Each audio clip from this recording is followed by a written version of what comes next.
Bismillahirrahmanirrahim. Assalamualaikum warahmatullahi wabarakatuh.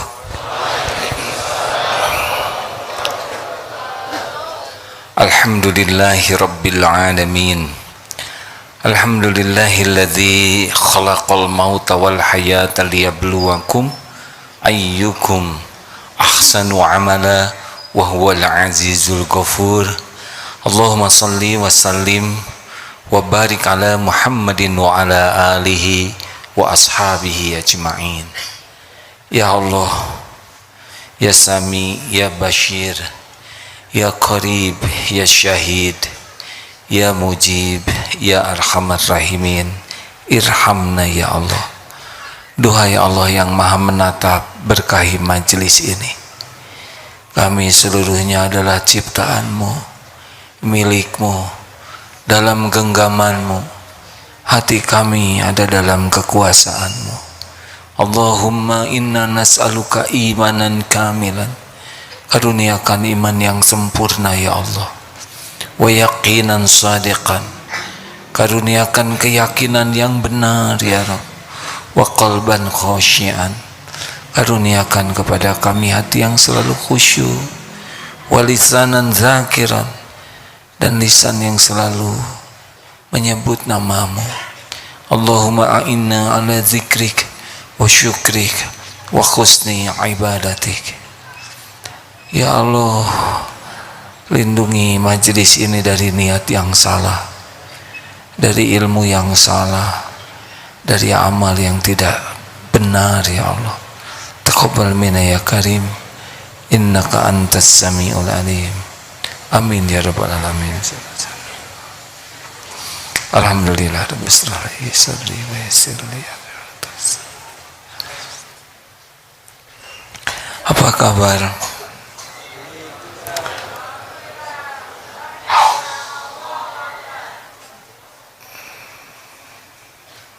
Apakah Allah Subhanahu wa ta'ala sedang menyaksikan pertemuan kita ini?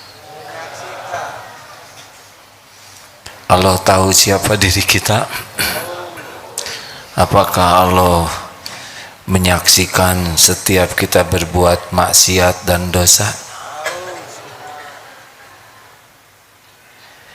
Ya, Allah tahu sholat kita tidak pernah khusyuk, sangat jarang khusyuk.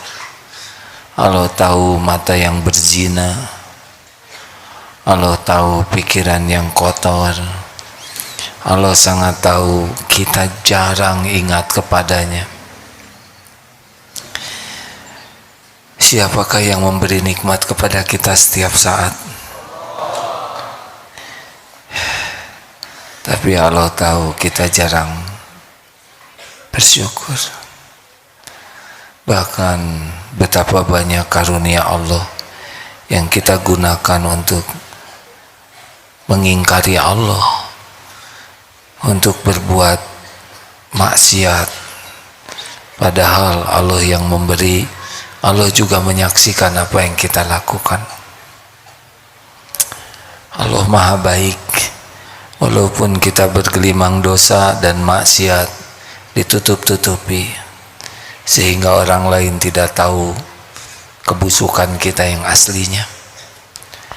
Dan Allah lah yang menakdirkan kita berkumpul.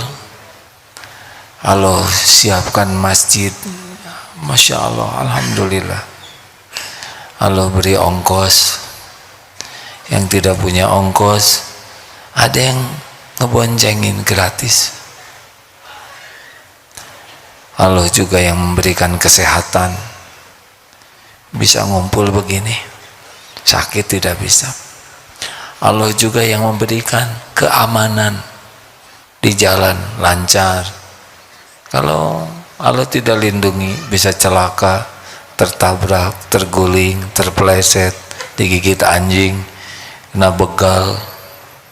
Kita aman, nyaman, cuma satu sebabnya, min fadli rabbik, hanya karunia dari Allah semata. Hadirin, kita mengulang tentang As-Samad, Allah, tempat Allah yang maha bergantung kepadanya segala sesuatu. Yas'aluhu man fis samawati wal ard kulla yaumin huwa fis sya'n fabi ayyi ala'i rabbikuma tukadziban. Dalam Sahih Bukhari, Abu Sa'id Al-Khudri radhiyallahu anhu, beliau berkata bahwa Nabi sallallahu alaihi wasallam bersabda, di sini ditulisnya dia, tapi saya tidak berani menyebut sahabat dengan kata dia. Dia itu biasanya kepada yang sama dengan kita. Jangan ya, ibunya datang, ya dia sedang makan, sangat tidak adab nyebut dia kepada guru, kepada ibu. Guru sudah datang, sudah dia lagi duduk aja, apalagi ke sahabat. Kalau sahabat beliau, ada yang bertanya, kenapa tidak menyebut Nabi berkata? Tidak berani. Rasulullah bersabda, karena beda. Saya berkata, tapi kalau Rasulullah bersabda. Kalau kepada Allah bagaimana? Berfirman. Jadi maaf kalau tidak menyebut Allah berkata, rasanya asa enggak tega gitu. Allah berfirman, Rasul bersabda, AA berkata gitu.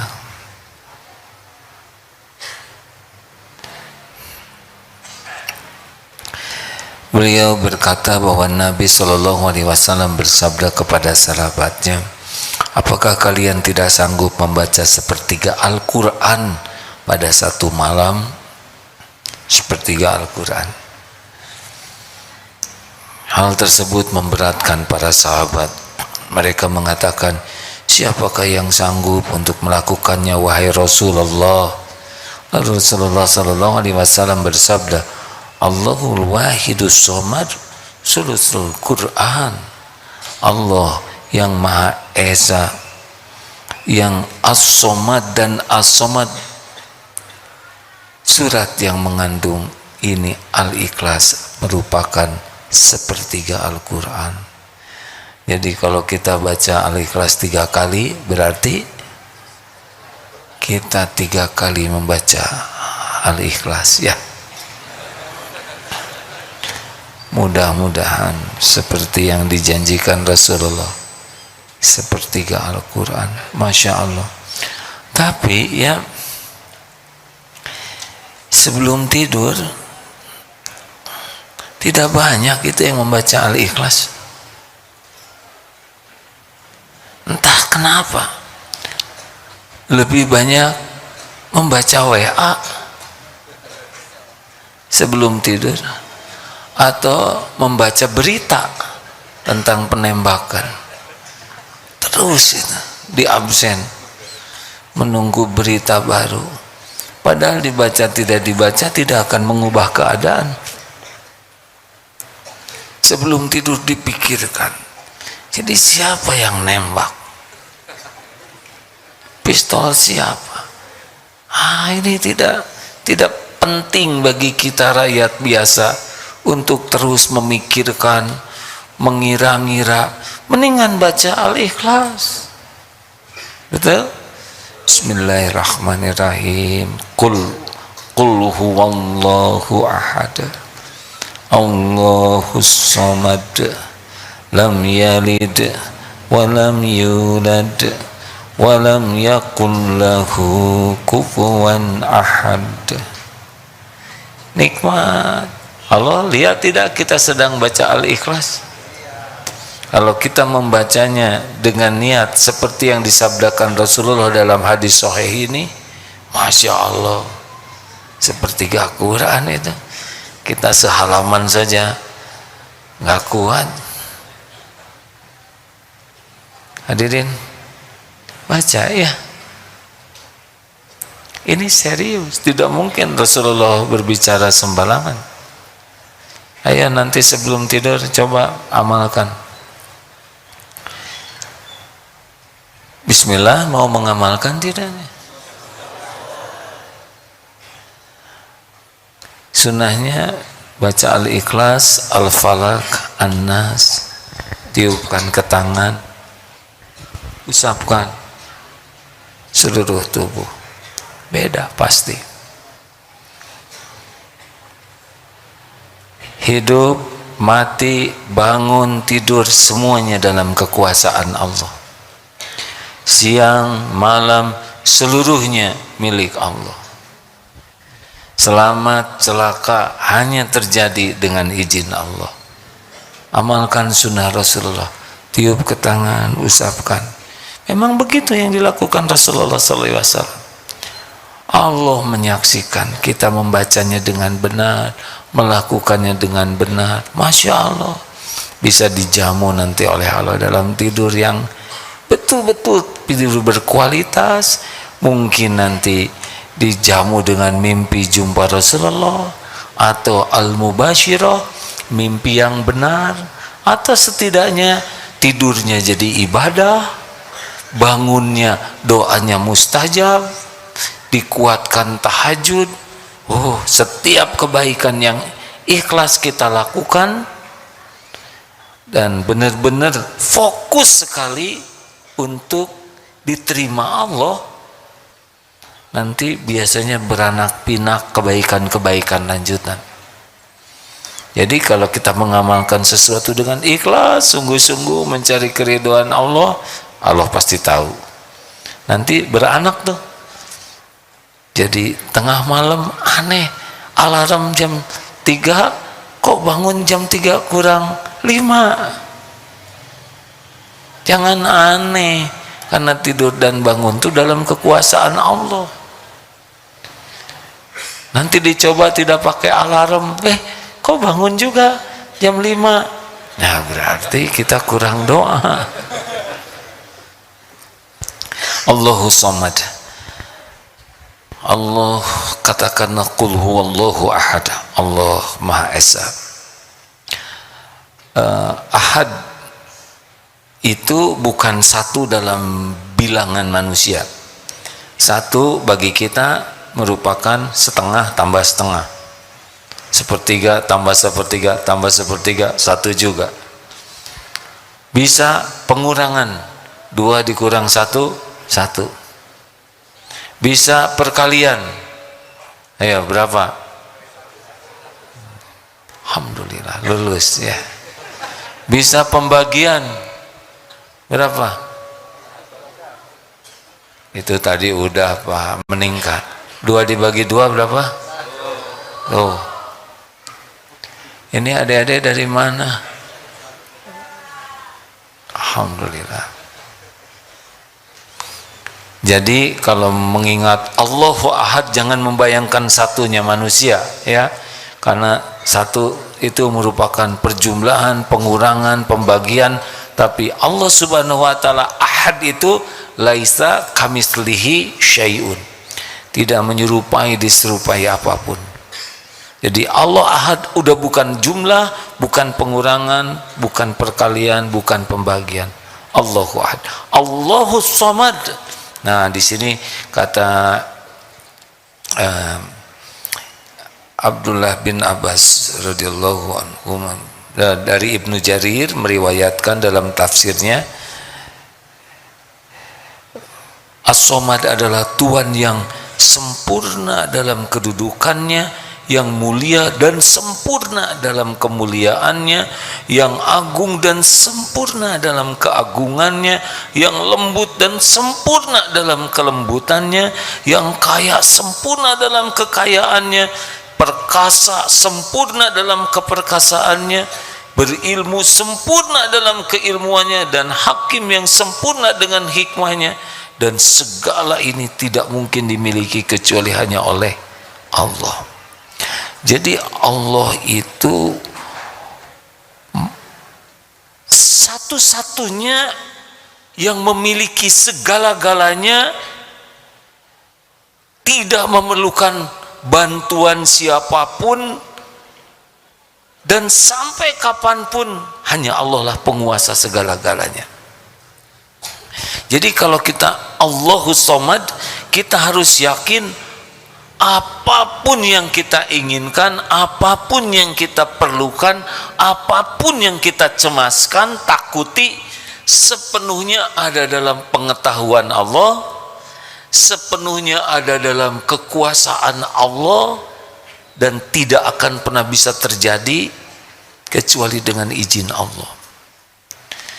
Jadi Allahus Somad itu orang yang benar-benar udah cukup, hanya Allah saja. Karena penciptanya langit, bumi, dan segala yang ada siapa? Pemilik segala-galanya siapa? Penggenggam segala-galanya siapa? Penentu segala-galanya siapa? Wah, sudah Allah. Allah saja bulat total di hati ini. Ingin apapun, idza sa'alta fas'alillah. Pokoknya minta apa-apa harus ke Allah dulu, karena cuma Allah pemilik segalanya. Mau apapun.